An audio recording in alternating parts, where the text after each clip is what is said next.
আজকে এক্সাম ছিল, তাই শর্টকাট রান্না করার চিন্তা ছিল। আর সবার প্রথম আমার মাথায় আসলো ডিম, কারণ ডিম রান্না করতে বেশি একটা সময় লাগবে না।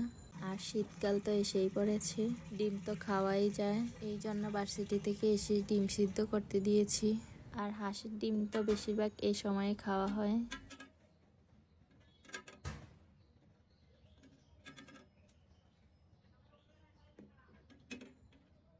20 মিনিট ডিম সিদ্ধ করে নিব। এখন ডিমটা সিদ্ধ হয়ে গেছে, আমি ছিলে কেটে নিয়েছি। আমার মনে হয় রান্না করার জন্য এভাবে কেটে নিলেই ভালো। এখন দিয়ে দিচ্ছি লবণ, হলুদ, একটু হালকা ফ্রাই করে নিব।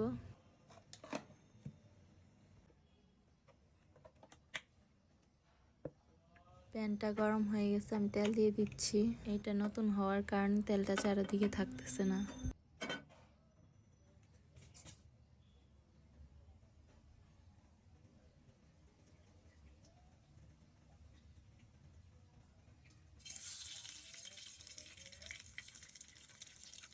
তেল গরম হয়ে গেছে, ডিমগুলা দিয়ে দিচ্ছি।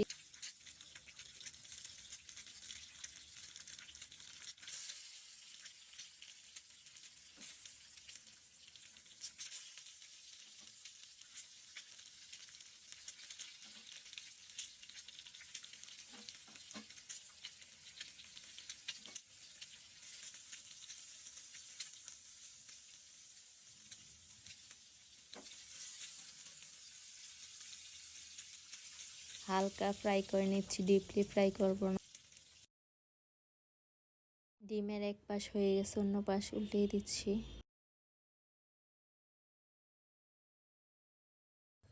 এখন একটা কড়াই নিয়েছি, যেটাতে রান্না করব। তারপর দিয়ে দিচ্ছি পরিমাণ মতো তেল।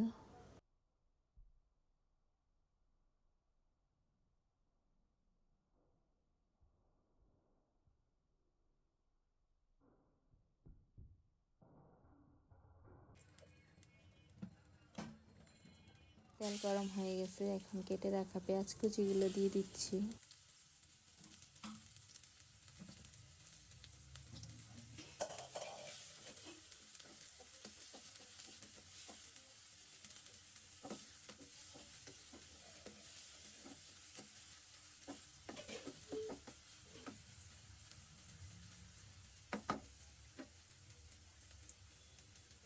পেঁয়াজটা হতে হতে আমি অন্যান্য মশলাগুলো রেডি করতেছি। যেহেতু আমি একসাথে মশলা দিয়ে ফেলি, এই জন্য এখানে সব ধরনের বাটা মশলা, গুঁড়ি মশলা ইউজ করব। ডিমটা রান্না করব কোচানো আলু দিয়ে, এই জন্য আলু কেটে নিয়েছি। আলুটা একটু মোটা করে কেটে ফেলছি, কারণ তাড়াহুড়া ছিল এই জন্য। এখন আলুটা দিয়ে কিছুক্ষণ সিদ্ধ করে নিব।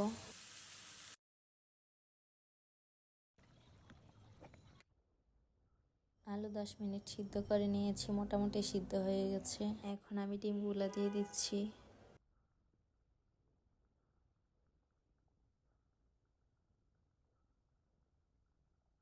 ডিমগুলো আলুর সাথে 5 মিনিট সিদ্ধ করে নিব। তারপর রেডি হয়ে যাবে আমার এক্সাম রেসিপি।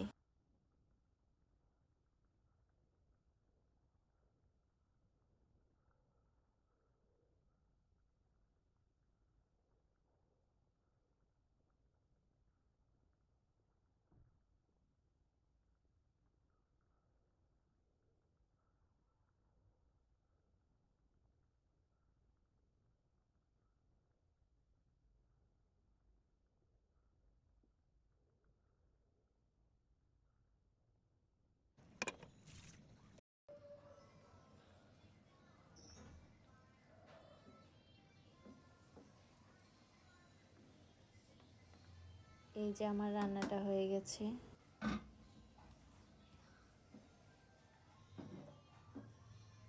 উঠিয়ে নিচ্ছি।